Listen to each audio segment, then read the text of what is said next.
So if I could do a Michael Douglas impression, I'd use it right here. Grit is good.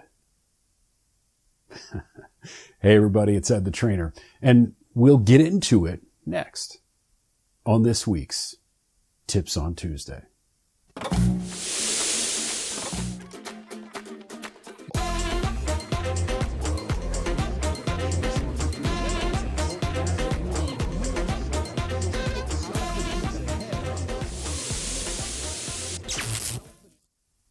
So some true confessions to begin the week here.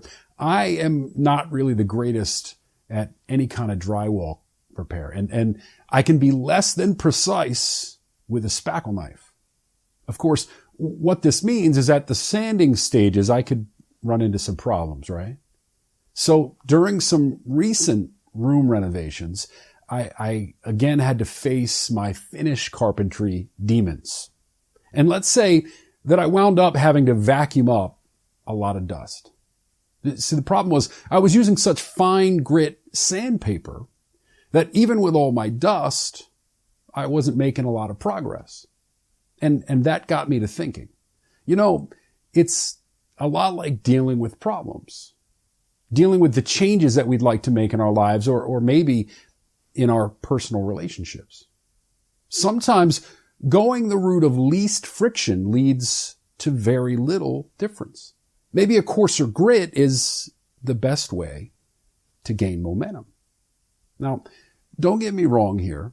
I'm not necessarily advocating that you go make immediate, drastic measures.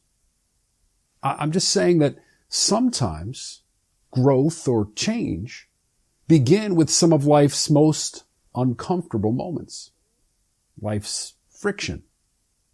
I'm suggesting instead that rather than being afraid of that friction, maybe we focus on the progress that can be created because of the friction.